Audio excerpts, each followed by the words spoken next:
In the coming decades, oil and gas as part of our energy mix. The Bank of England insists it has the economy under control after raising the base rate of interest for the 14th successive time. It now stands at 5.25%, the highest since 2008. Professor Danny Blanchflower, a former member of the Bank of England Monetary Policy Committee, told LBC it's to try to bring down inflation. What it does is it tanks the housing market and it tanks the economy because it scares everybody senseless and they stop spending on things and the economy slows. Thousands of jobs are at risk at Wilko as it warned plans to appoint administrators. The retailer says it's failed to secure enough investment to solve its cash flow issues. The company employs 12,000 people across 400 shops in the UK. And two-time champions Germany are out of the Women's World Cup after failing to beat South Korea. Both sides go home following a 1-1 draw with Morocco and Colombia progressing into the last 16 from Group H. In the city, the FTSE 100 has closed down 32 points at 75.29. The pound buys $1.27 and €1.16. LBC weather: showers becoming increasingly confined to eastern parts of England and Scotland, drier elsewhere and a low of 8 degrees. Patchy cloud and sunny spells tomorrow, scattered and thundery showers mostly in the north and east, a high of 22 degrees. From Global's newsroom for LBC, I'm Daryl Jackson. This is LBC from Global, leading Britain's conversation with Iain Dale.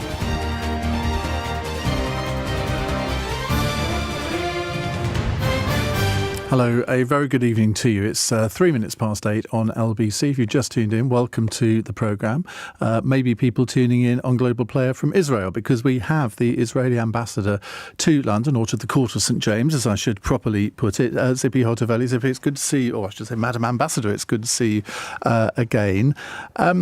We're going to take calls from our listeners a little bit later in the hour. The number to call if you'd like to take part in the phone-in is 0345 6060 973. But I'm going to warm you up with a few questions first. Let's start off with anti-Semitism, because until probably about 7 or 8 years ago, I don't remember it being a real issue in this. I mean, obviously it existed, but it was never really in the headlines. And then it was. And I want to know whether you think in 2023 that it's starting to go out of the headlines, and whether the people that needed to grip the problem have done so. First of all, good evening. It's so nice to be here with you again, and I love coming here because the interaction with your audience. First of all, you mentioned anti-Semitism in the headlines, and I read the Times every morning, and in today's Times, you could see an article that I find really disturbing about the fact there is a rise of anti-Semitism in the classroom. Like if you look at young kids or kids in high school, they don't feel safe in the place where they're supposed to feel safe. So obviously it is a problem, and it's a serious problem, and I can say that the British government takes it very seriously, and we work very closely with the government's envoys to fight anti-Semitism, but it's a matter of education before everything. So I think as long as we get to see the CSD reports about rise of anti-Semitism, rise of incidents, and we read it also in the newspapers about the fact that kids feel more under anti-Semite attacks, and also in campuses. This is something we all should be concerned about, speak about, and to fight it. This is the only way to beat it. And of course, Keir Starmer has been leader of the Labour Party now for 3 years. He's made a great effort to rid the Labour Party of anti-Semitic influence. Have you met with him? Do you think he's done enough?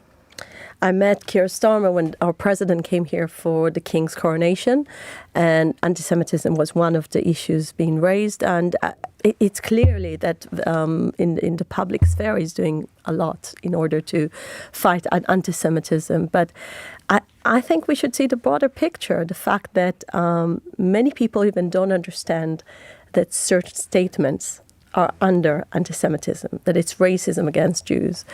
I think this is part of the problem. So I totally agree that sometimes, like the very famous book, Jews Don't Count, people don't understand that Jews been suffering from racism because they are Jews for so many years. And many people in this country can give a testimony to the fact that modern anti-Semitism is still something need to be taught in the classroom. There is, but it does work both ways, doesn't it? Because, as I understand it, there is a law in Israel now that enables people to decide not to serve non-Jews or not to serve LGBT people. Now, in a democracy, I mean, assuming that I've interpreted this law correctly, I mean, I find that completely reprehensible that an Israeli shopkeeper could say, well, you're not a Jew, I'm not going to serve you. Well, I must say that there is no such a law in the Israeli book. And I must say that this was probably some kind of headline being twisted. It's a clause in the coalition agreement that was reached at the end of last year, which will which allows private business owners to refuse services to Israelis based on religious beliefs, meaning Israeli businesses will be able to legally deny services to non-Jews or indeed LGBTQ plus people.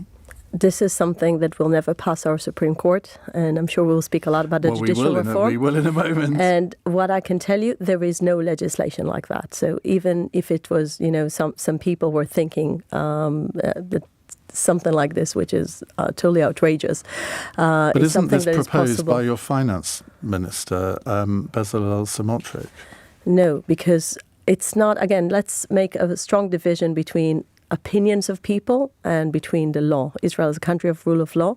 Israel is a country that part of its values is equality, and every person should give service to every person in our country, and beyond our country we give service to tourists. Can you imagine Israel, by the way, not giving service to people that are not Jewish, that are coming, well, that's why I was really shocked by this proposal. It's very strange, and I must say that this is not part of our book of laws. So, what about gay people?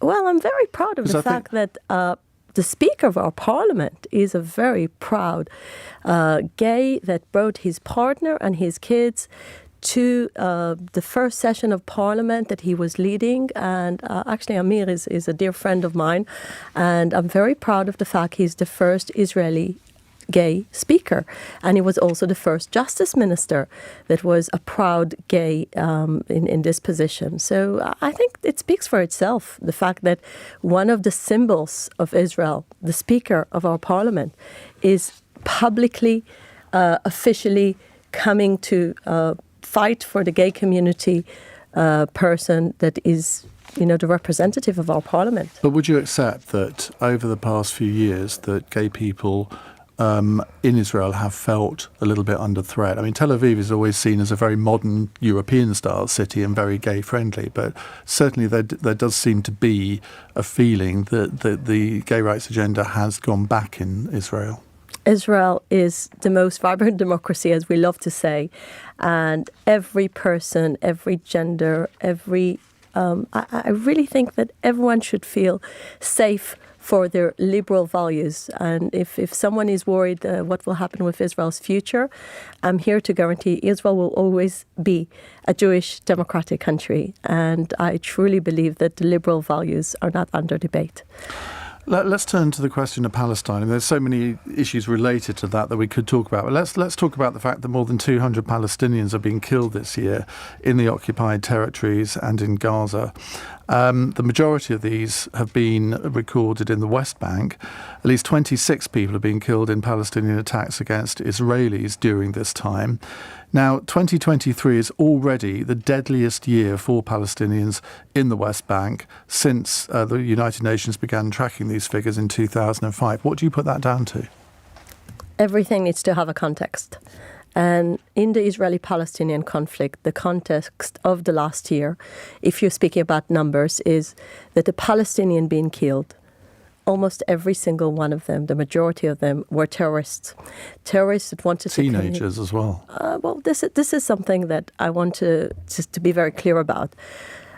the age of a person who's trying to kill you doesn't make him not a terrorist. So if someone is 16 years old, but unfortunately Hamas or the jihadic Islam is training him to kill innocent people, just like 2 days ago, people went to a burger place in Israel, in a community next to Jerusalem, and 6 people were wounded, and the terror that they experienced was basically because there were Jews in Israel. That was the idea behind it. Innocent people, fire was open to them from a Palestinian terrorist. So what I'm trying to say, the fact that they are young people just makes us all to be concerned about the education with the Palestinian Authority. Why do they educate those young people to take a gun and to fire on innocent people? This is actually makes the question stronger. But if I'll go back to the numbers, the people that Israel is targeting are terrorists. The people the Palestinians are targeting are civilians. This is the major difference. And unfortunately, the Palestinian Authority lost control on some of the terror hubs, just like Jenin.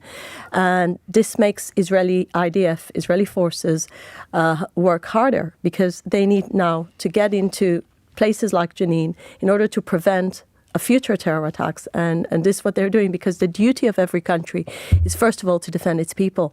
And we had so many civilians that got killed from a Palestinian terror attack. So this is the context. But it does come to something when you have the head of the United Nations condemning Israel's use of what he called excessive force in the attacks on Palestine. He criticised Israel for preventing injured people from receiving medical care and humanitarian workers from reaching those in need. That does nothing for the image of Israel, does it? I think the facts on the ground are that Israel is fighting brutal and very, very hard, in very hard places, terror organizations that don't care about human life, don't care about human rights. They are the ones that are violating human rights time after time by using their own civilians, their own even young children, as human shields. And this is the main problem. And when it comes to Israel, we are a country that cares about human life, that we care about every single individual. We don't want any loss of life on any side. But your opponents would contest that. They would say that your attacks are too indiscriminate, that they're not as targeted as your government says they are, and therefore you can be accused of breaking international law. And I mean, to be criticised by the head of the United Nations, I mean, as I say, it cannot be good for Israel's international reputation for that to happen. And I'm saying again, when I do a fact check to every time Israel goes to a military operation, we make sure, and actually our former chief of staff in the IDF came to give a speech, and he said, every single army, when you compare, when he's fighting a very high populated area, and when you see the collateral damage, Israel definitely has the fewest people that are under Israeli fire, because we target terrorists, we don't target civilians. And we really try our best, and we danger our own soldiers in order to make sure that from the other side we won't have casualties that are innocent people. So I can stand behind those words. Israel is doing everything to prevent loss of innocent life, and we're targeting terrorists. And unfortunately, on the other side, we have radicals that are educating their kids, inciting their kids. And another thing, some of your actions are radicalising these people as well. You are creating, well, maybe you might say that the enemies are already there. But some of the actions of your government, of your armed forces, surely lead to more radicalisation in Gaza and now in the West Bank as well. Iain, you're blaming the victim, because Israel under Palestinian terrorism is a victim of a very, very hard violent attacks. And if we'll go back to where Israel is designing the future of the Middle East, think about how many peace agreements Israel signed just in the last 2 years. We had the Abraham Accords, 4 incredible peace agreements with Arab countries that are really creating new era in the Middle East. So it means Israel always wants peace. Israel wants to achieve peace with all its neighbors. So when we think about the future, we need to ask ourselves questions like, and by the way, I don't get to hear enough journalists are asking these questions. How come the Palestinian Authority, 10% from its budget, is still going to pay salaries to terrorists and terrorist families? It's called this formula of pay for slaves. I have asked that question to the Palestinian ambassador in London. But unfortunately, not too many are asking that. Not too many are asking what kind of educational system creating terrorists that are teenagers, just like you said and you mentioned. And this is the real question. The real question: why the Palestinian Authority still pays and glorifies terrorists. This is what we should be asking. Robert on Alexa has got a message here. He says, if you got out of Palestine, the fighting will stop. Now, that may seem very simplistic, but there is a kind of truth to it, isn't there? So let's remember what happened in 2005. 2005, Israel made a very hard decision to withdraw to the international border in the Gaza Strip, and all the Jewish communities, all the Jewish settlements were taken off. People basically lost their houses, and we said we're willing to do that for a future peace. What happened eventually? Did we get peace? No, actually Hamas took over. We got rockets on the middle of Israel. It made me, as a mother for a young kid, go into a shelter in a city that is 15 minutes away from Tel Aviv. This is my hometown. And this is the reality we face. So it's about time we'll face it. Peace will happen only when both sides are interested. And the Israeli side is always there, interested in peace. We need to see the other side comes and wants to have peace as well. Now, whenever I interview anybody from Israel, after the programme, people say, why didn't you ask that? Or you weren't hard enough on her, you didn't go for her. Well, we are going to take calls, so if you think I'm asking the wrong questions, it's up to you. You can ask whatever questions you like. But I do want to talk about the judicial reforms that have been so controversial. We'll come on to that in just a moment. It's 17 minutes past 8. LBC.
Leading Britain's conversation. Iain Dale. Tweet at LBC.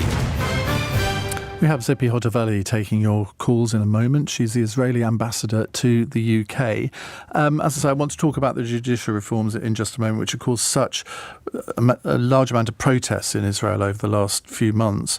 But just before I do that, though, let me ask you about the relationship between the United Kingdom and Israel, because, I mean, it's had its ups and downs over the years, but generally is quite friendly. But people think of the role of an ambassador as being quite glamorous and sort of lots of Ferrero Rocher receptions and all that sort of thing. But when you meet with not just politicians, but maybe business leaders as well, what do you think? I mean, has the relationship become deeper over the years, or has it become a little bit more difficult? Thank you for asking that, because I think many people don't know how close the relationship are on security and intelligence. And the UK is in the front line of being our ally when it comes to security and intelligence sharing in the same line with the United States. And just 2 weeks ago, we had an incredible security dialogue led by our both national security advisors in Jerusalem. And we're going to have a second round in London. And our Prime Minister came and he said, in the very clear voice that our Prime Minister is using, he said, "You are probably our best friend. And we appreciate the British sharing of knowledge." Now, obviously, we are very close to our American friends, but it is important to understand that we are today as close when it comes to security and intelligence sharing with the British agencies and the British government. If we'll carry on to the second pillar that every diplomatic relationship have is trade. And Israel, just like the UK, is services-based economy because of our technology and our high-tech. And we just finished the third round of a new trade deal that is going to be based on services. This is something very new and very modern, and I really hope to accomplish that during my time. How long is that going to take, do you think? So I hope it will be accomplished in a year or so. And all I can tell you, both sides are very ambitious and they really want to accomplish that so both our economies can benefit from that. And another thing that I want to mention is the AI revolution. So AI is one of the three pillars of Israel's policy at the moment, to invest in AI and to make sure Israel will be there when this revolution is happening. And I know the UK is going to have a very big conference in November about AI, and we are going to cooperate on this frontline issue that probably they're going to replace us with robots soon, Iain. So be careful. You may be, me never. Right, let's move on to the judicial reforms, because I think that these reforms, as you well know, caused huge anxiety and protests in Israel. Do you think it's all been worth the candle, given the protests that, again, have brought your country into disrepute all over the world? First of all, I truly respect the people that go with the Israeli flag to the streets and want to express what they think about the judicial reform. I think this is how democracy looks like. And if I want to be really honest, I have a sympathy to that because I used to be one of those people going with Israeli flags on other very, very vocal public debates. What were you demonstrating about? I was demonstrating as a high school kid against the Oslo Accords because I was part of the group that thought it won't bring enough security. I remember myself standing in big Israeli human chains against the disengagement as a high school kid and later on when I was in university. So for me, going to the street is part of expressing my views on what's happening in the government. And this is part of our DNA as a democracy. But you're right. It is something that is, in a way, creating massive division inside of Israeli society. And we are worried about it. I cannot sit here and say in London things look calm. No, it doesn't. And has it surprised you, the level of opposition? I think that Maybe for the people who are listening and say, what is this whole fuss all about? So let me just explain a bit, because I think many people don't know what people are demonstrating about. And it is important to mention that most Israelis will agree that we need to have a reform in order to restore the balance between judiciary and legislator, those two branches. This is a debate that's going on for over a generation years. So when I was in law school, it was already a debate in Israel whether the judiciary is taking authorities were never being given by the Israeli system. The Israeli system is very similar to the UK in the aspect of the fact we are both very vibrant democracies that doesn't have constitution. And we still believe we have strong checks and balances and the courts are strong and we are countries that deeply respect the rule of law. But when it comes to the judicial reform, the question is how, to what extent, and the question is what is the right formula. And I think the Prime Minister at the moment is trying to create more of a consensus kind of move. Really? It doesn't seem that way from where I'm sitting. So this is what he said. I think he gave 4 interviews to the American television in the last few weeks, and I've been listening to most of his interviews, and he's been saying that he would like to achieve all the judicial reform with a broader consent inside Israeli society. And I think... But why didn't he do that earlier then? He tried. For the last Really? 3 months, there was ongoing dialogue in the president's house in Israel. So it's not like the government didn't try. But it is important, I think, maybe the most important message is It's a legitimate debate between two sides that want to make Israeli democracy stronger. So it's not between people want to undermine Israeli democracy. How do you make it stronger when you eliminate the so-called Wednesbury reasonableness clause, which effectively the Supreme Court can veto a government decision if they find it unreasonable? Now, that's the sort of check and balance that you find in most constitutions. Now, as you say, Israel and Britain don't have written constitutions. Right. But that means that it leaves the government with no judicial scrutiny of appointments, absolutely none. Actually, I'm using now my power as a former jurist. I mean, this is my profession. This is absolutely not a good description of the Israeli system. The Israeli system has many, many checks and balances. So the reasonable clause is something that is new in our system. So everyone is under the rule of law, including the judges. The judges are not above the law. So when you have let's say, a government decision that is illegal or is under a conflict of interest or anything else that is something that is not unlegitimate, the Supreme Court has 100% authority and ability to say this is wrong because according to the law, you shouldn't do it.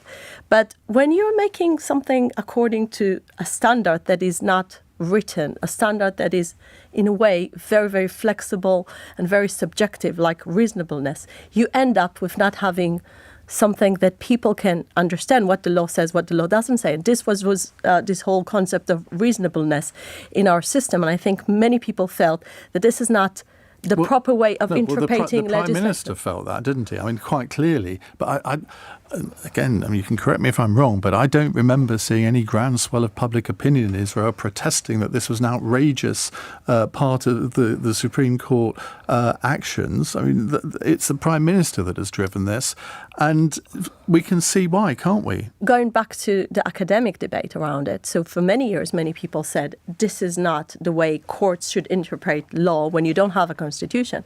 So I think actually today, most of the people will say the reasonable clause was too wide, and we need to make sure that everyone understands the language of the law, everyone understands what you can and you cannot do.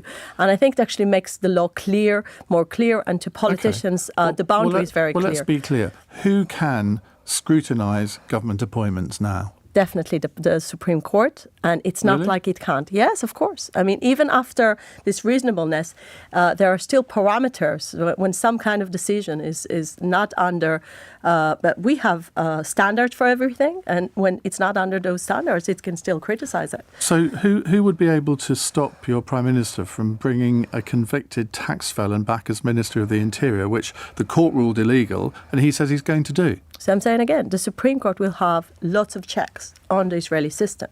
So they could stop that, could they? They can stop many things. And actually what I think we're missing in the judicial reform debate is the fact that many Israelis have felt for the last 20-something years that in a way the parliament lost its power because the judiciary almost replaced parliament. And I think in every democratic system, you should have a good balance. And we had lots of checks. We didn't have the balance. So I think they're trying to restore the balance at the moment. But you've got a lot of people who are protesting on the streets of all Israeli cities, even probably tonight for all I know. You've had 10,000 Israeli Defence Force reservists saying they will suspend their voluntary duty in protest at these reforms. You've got middle-class people who've probably never been on a protest in their lives before because they feel so strongly about this. And yet you try to tell me that the Prime Minister is seeking consensus. That doesn't add up.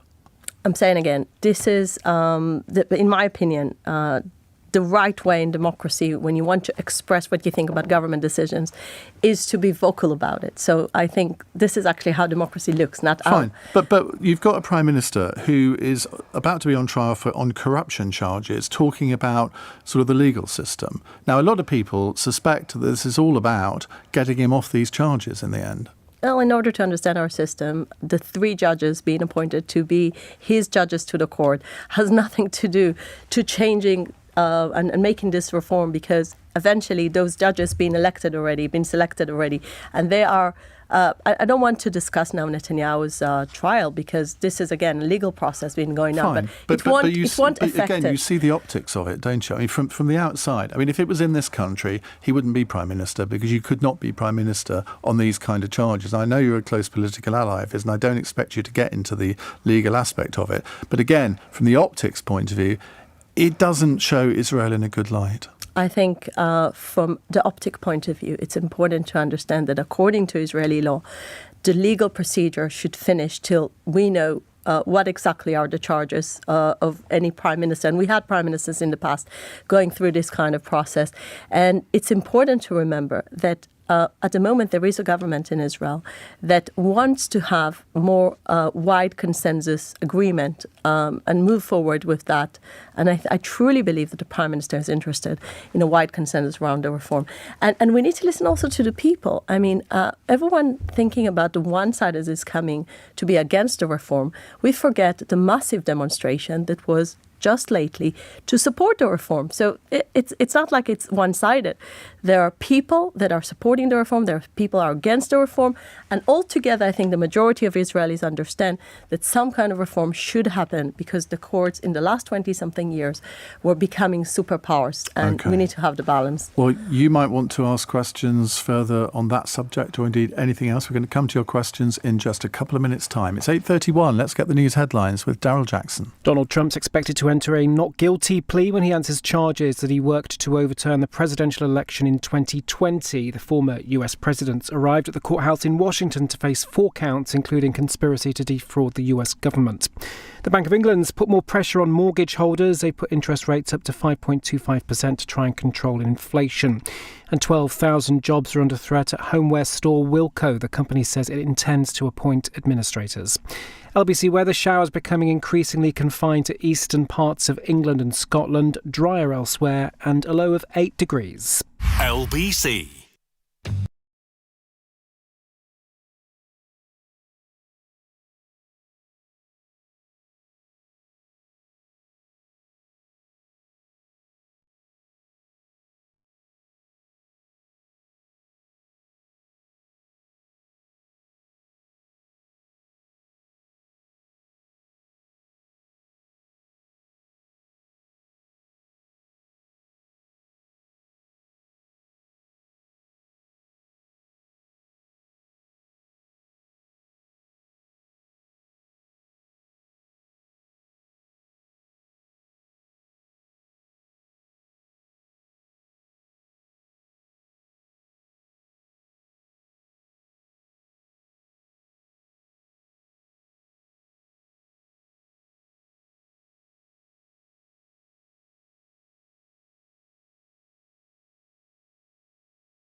Send a comment to LBC.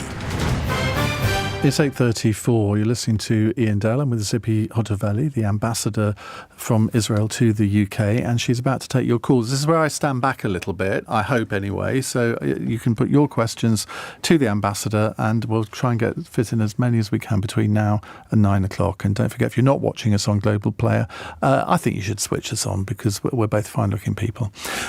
Chris is in Richmond. Hello, Chris. Hello there. My question to you is, given that, can Israel really call itself a democracy, given that you've made it almost impossible to get rid of your current Prime Minister? Why do you say that? You mean because of these judicial reforms or because of the electoral system or what? Well, the judicial reforms basically mean that, I think it's only medical or mental incapacity. What I read 5 minutes ago, that is basically very, very difficult now to get rid of Mr. Netanyahu from office, despite all the charges against him. And obviously, I'm not going to comment on whether it's right or wrong, because that's a court of law to judge, but it's clearly makes it very, very difficult, doesn't it? Hi, Chris. Good evening. Hello. Well, I've been ambassador here for the last 3 years, and I served under 3 different Israeli governments. And actually, just less than a year ago, there was 2 different Israeli prime ministers. So the people of Israel can definitely... You haven't quite beaten our record. It's true. But I'm going back to how democracies choose their leader. So during the last election, Netanyahu was re-elected, but during the former election, Netanyahu was not elected and was the head of opposition. So I think in democracies, you don't get rid of leaders. They either lose or win election. And according to Israeli law, he won election, and according to Israeli public, he was the one that got the majority of voters, and this is how our democracy works. And I think sometimes people. No, but Chris's point is that these laws make it more difficult to get rid of the prime minister. And I would like again to go back to the basic rule of democracy. We have election, and Israel will have election in 3 years' time. And in this 3 years' time, people will go and vote, whether against Netanyahu or for Netanyahu. But the most important thing is none of this legislation is speaking about any change of the structure of our political structure that will make it easier or harder to change the political actors at the moment. So my feeling is, probably our system is not, we don't explain it well. So when a newspaper article from someone in Jerusalem says what I've just said 5 minutes ago, are you going to take action against them for misleading people? It is very clear what your reforms are doing. You're making it basically very easy for him to get off the hook.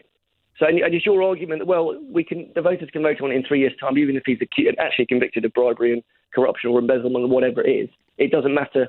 He could even be serving youth in prison. I mean, where does the line stop? I struggle with your argument. No problem. I will tell you where the line stops. The Israeli legislation is very clear. According to the law, if you are being charged of taking bribery or different other things that are not allowed to do when you're in power, you cannot be in office. And at the moment, there is still a legal process. You need to wait impatient till the judges will do what they need to do. But he has been charged. No, you need to be accused. I'm sorry. Okay. Yeah, I'm sorry. Yeah, after you've been charged, you need the legal process. If he's convicted. Convicted, yes. Because in America, you can elect a president who's in a prison cell, in theory. I mean, who knows if that might happen. I'm sorry. Thank you for that, Iain. So if you're convicted, and at the moment there is a legal process, and we need to respect that. So the process, let's be absolutely 100% clear from Chris's point of view. If he was convicted of any of these offences, he would automatically forfeit office. Yes, exactly. Okay. And this is why I'm saying again, the reform has nothing to do to the charges of Netanyahu. Chris, thank you. Let's go to David in Hampstead. Hello, David. Hi, Iain. Hi, Ambassador. So my question is, in light of what happened to you, Ambassador, when you went to LSE not all that long ago, unfortunately, and sort of the Corbynism movement, many would argue, spurred that on. With Keir Starmer potentially being our next Prime Minister, but also being someone who, along with his whole shadow cabinet, tried to get Jeremy Corbyn elected and sat very happily alongside Jeremy Corbyn, how does that, in your opinion, kind of affect things? And when it comes to anti-Semitism moving forward, how does that affect, how that's treated and how you may view that? So I'll divide the answer to two different, I think it's two different questions, basically. One is the attack in LSE, it was by pro-Palestinians, people that didn't want the Israeli ambassador to speak in campus. And this is where the answer of the British government was very clear. We allow every person to speak in campus, and we want to make sure you'll be protected. And I went and spoke in different campuses throughout my ambassadorial years. But the second question is more important, is about the future of political leadership in Labour. And as ambassador, I don't take position on political things here in this country. And all I can tell you, we work very hard to make sure that Israel is something that is important. The alliance between the UK and Israel is beyond politics, is beyond different parties. We used to have close friends under Labour with Tony Blair. I think Tony Blair is still a close friend with Netanyahu, and it has nothing to do to this party or another. Israel is a strong partner and friend of the UK, and we want it to remain no matter who's in power. This is as diplomatic as I can be. Well, and it's how have you found, just to interrupt a second, you were a politician. You were a minister for many years, in Israel for many years. How have you found that transition from partisan politician to the world of diplomacy? Well, I found it very, very good, because I wake up in the morning and think how to do good things for my country, and I represent whole Israel, not just a sector. So I actually very much enjoy. Didn't you do that when you were a politician? When you're a politician, you're still under a party. So a party will always represent a sector, not the entire country. Okay. As much as the interest of the whole country is in the heart of all politicians, in the end, you represent certain ideology. David, thank you. Stephen's in Basildon. Hi, Stephen. Hello, Ian. Fantastic show, as always. Thank you. Look, hello. Good evening to the ambassador. I've got a question for you. I'm a Jewish man, okay? I've never been to Israel. My family have been in this country for hundreds of years, fought in all the world wars, so I class myself as British first. Religion is not really a problem. However, when will your government understand, when will your government realise the damage that it does to every single Jew overseas in countries that are not in Israel, other than Israel? Jews around the world suffer because of that insular right-wing government you've got, okay? The damage you do to Palestinian people who are now, I have sympathy for them. And the way you treat them is wrong.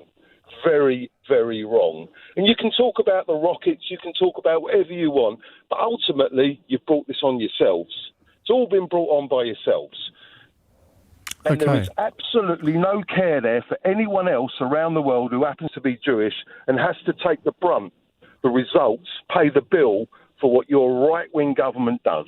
That's my question. That's quite an accusation, Ambassador. No, but I can answer that. Stephen, I think I understand where you're coming from. And the truth is, it has nothing to do to a right-wing government, because 6 different Israeli governments tried to achieve agreement with the Palestinians.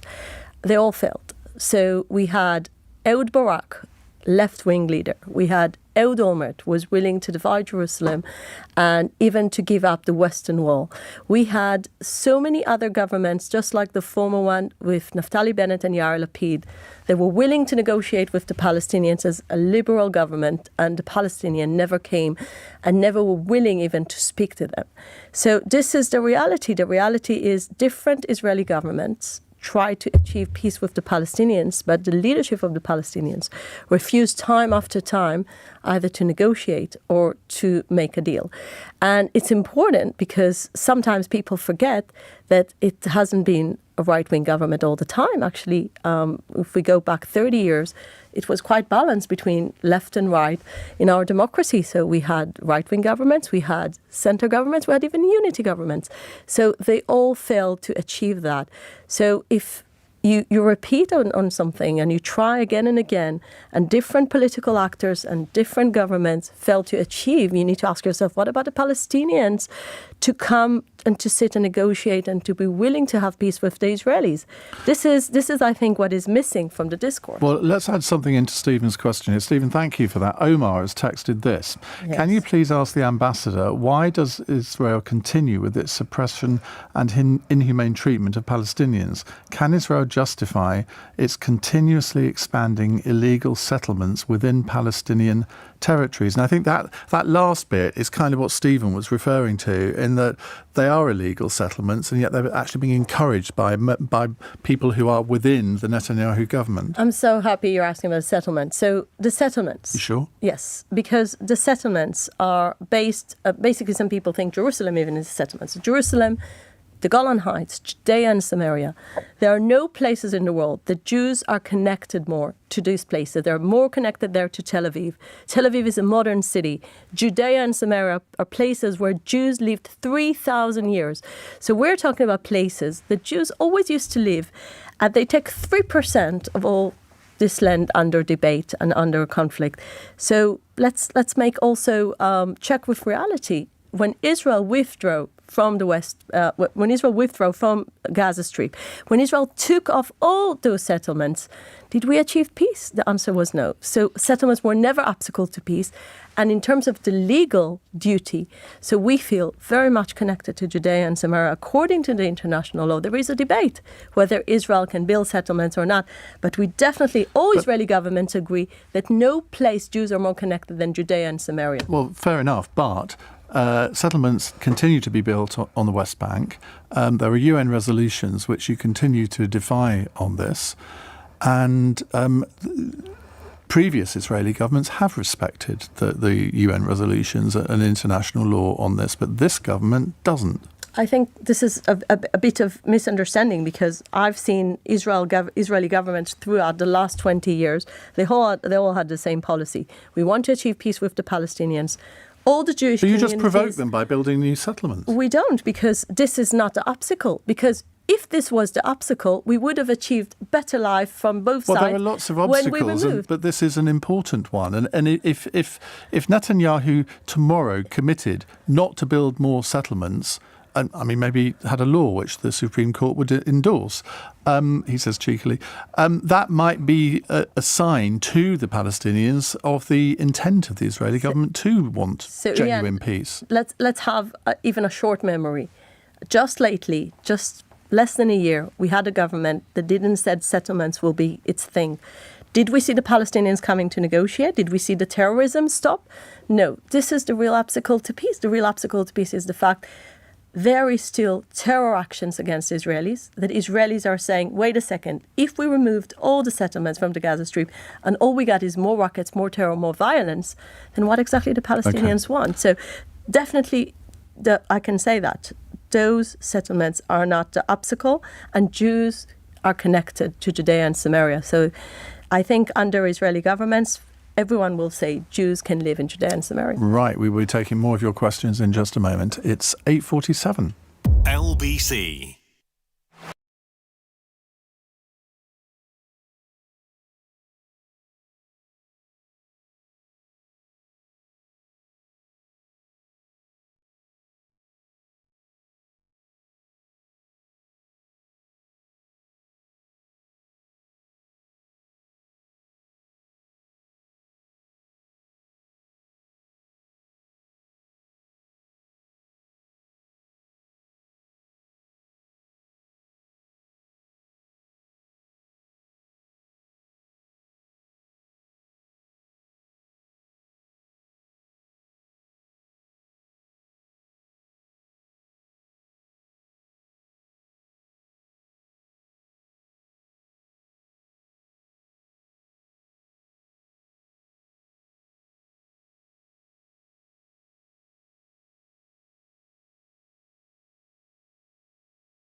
Iain Dale. Tweet at LBC. If you're watching on Global Player, you will know that Tzipi Hotovely is with me, the Israeli ambassador to the UK. She's taking your calls. Michelle is in Israel, and I think she's in from my extensive research, I think she's calling you from your hometown, which I'm not going to pronounce right, Rehovot. Michelle, hello, welcome, go ahead. Good evening, Madam Ambassador. Greetings from Rehovot. It's so nice to get some warm regards from my hometown. Makes you feel like home, doesn't it? I feel like home. Yeah. Go on, Michelle. You alluded earlier on to Israel's contribution to AI, and this is what my question is about. It was recently, a few months ago, in the news about Netanyahu speaking to Elon Musk about Israel and AI and how Israel can contribute. It would seem that AI can be an incredible thing. My daughter uses it every day in research at the Weizmann Institute. But also there has been spoken about a global crisis regarding AI. We could see the rise of an AI army, for instance. Need your question, Michelle? Yes. Could you tell us further about Israel's contribution to AI and how Israel is going to combat the global crisis with AI? So one of the great things about what you mentioned is the fact it has challenges, risks, and benefits. Like every new technology, but this is really something that global democracies should get together, and this is why I think the conference that the UK is leading on this is so important. We need to have like-minded countries that care about human rights, care about democracy, care about all those liberal values we all stand for, be together when we speak about how to use this technology, because as you said, there are so many aspects to that. So I want to mention the fact that when the government makes it a priority and when the British government is also making it a priority, this is exactly a field where we can have a cooperation between our two great democracies, our two great countries. So Israel brings to the table technology, many companies from the private market that are leading on the AI field, but we need to work together on questions about the future of AI. AI in education, AI in medicine, AI, as you said, in the security field. So there are so many aspects of that. Just like a few years ago, cyber technology was a buzzword led by the Israeli Prime Minister. Again, it was Netanyahu that said this is one of the top fields that Israel should bring its expertise coming from the Israeli defense forces and our technology defense-based companies. It's another one of those things that will change the world. So okay. I truly believe that Israel has so much to give. Michelle, thank you. Let's go to Clive in Miami. Clive, hello.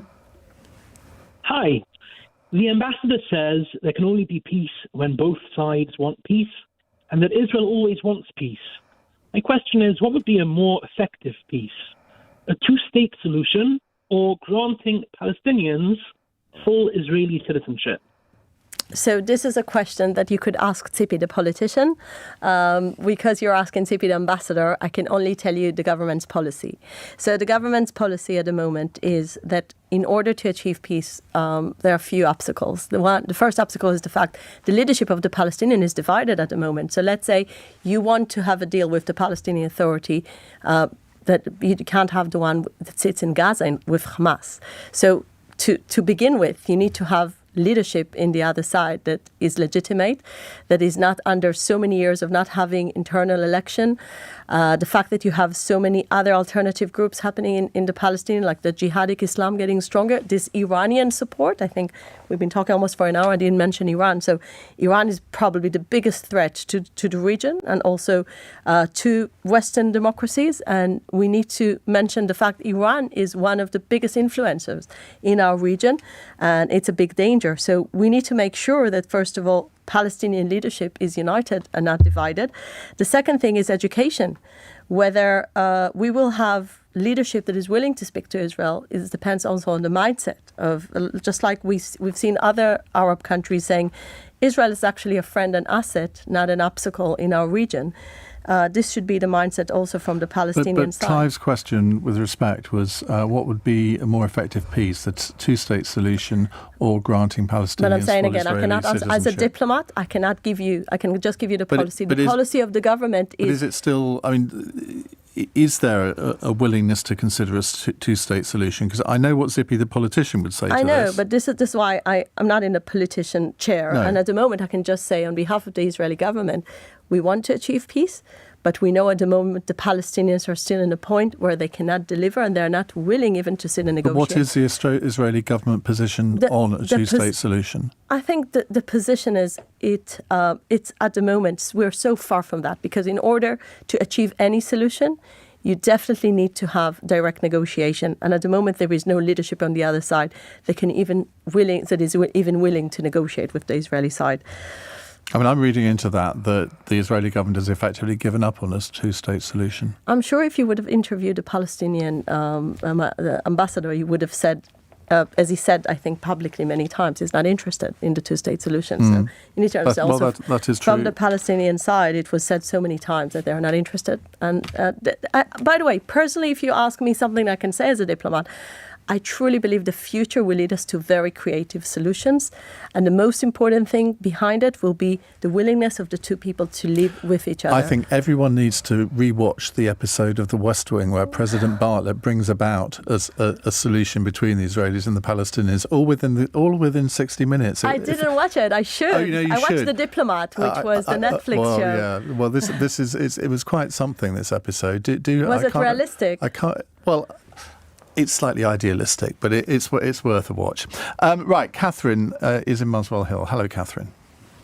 Hello, Ian. I'd like to ask you, Ambassador, specifically about the judicial reforms. As you've pointed out yourself and been questioned by Ian, many Israelis, Jews and non-Jews, really fear that Israel is tipping towards theocracy rather than democracy, and that's a concern that many of us around the world share.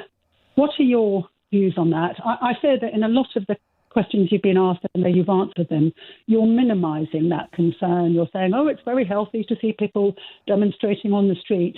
Well, why are they demonstrating? Why are commentators, historians, political commentators around the world voicing that concern specifically towards an extreme fundamentalist religious shift in how Israel is governed?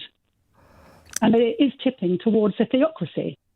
First of all, thank you for being so honest with your concerns. I think it's important to listen to concerns and not to say, well, you have nothing to worry about without, bringing something to the table. So what I can tell you that this government is led by Likud. And as you know, the Likud is a party that is liberal party, is a secular party. It's not religious party in any way. But it's got into bed with many religious parties, which people in this country look at what they stand for and find them very objectionable. But still, in Israel, your country is not used to coalition governments, and we are used to, because this is our system. And when you have a coalition government, you still have the ruling party, and the ruling party makes the tone. And this judicial reform, and I think this is the most important statement that you can take from me this evening, is being led by secular people that want to have more balance between judiciary and legislator. It's not led by religious people. It's not led by the religious parties. It's led inside the Likud with a justice minister who's as secular as you can believe someone can be secular. And the reason he's doing that is because many people in Israel, secular and religious, people from the left wing, by the way, many Labour Party leaders used to think we need to have more balance. The president of Israel himself, he said, majority of Israelis will agree that some reform should happen and we need to have more balance between judiciary and legislature. So this is something that has nothing to do to religious values. This is something that has something to do to the balance in democracy, to creating the right checks and balances between the different branches. And I think this is a legitimate debate, and nothing nothing that will happen in the future will make Israel less of a democracy, but actually it will make it a stronger democracy. We've run out of time.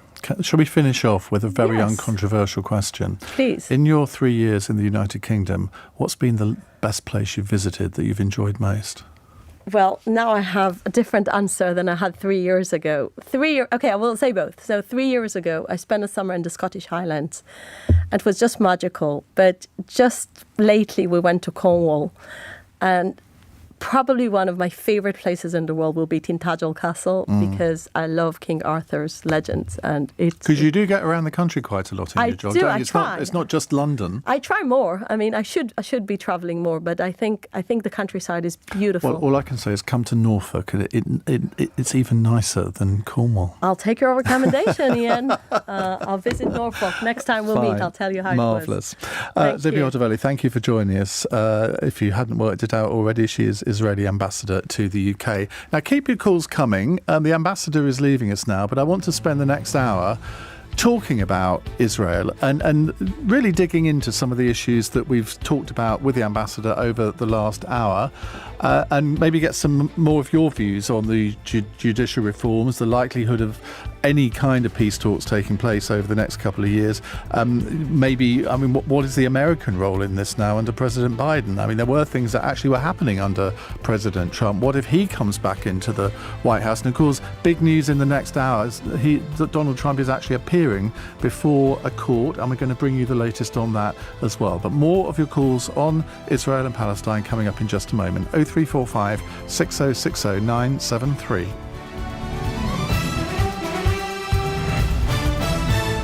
On your radio, on Global Player, and Play LBC. leading Britain's conversation. This is LBC.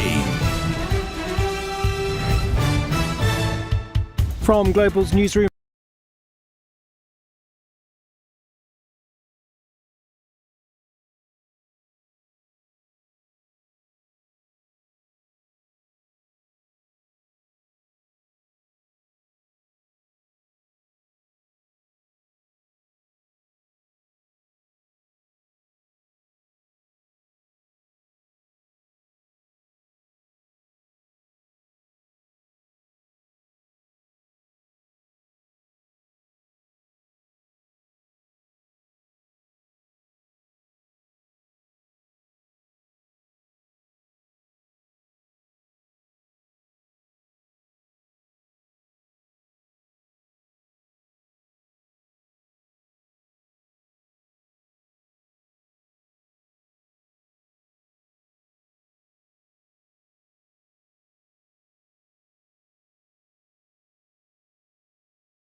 Four minutes past 9 on LBC.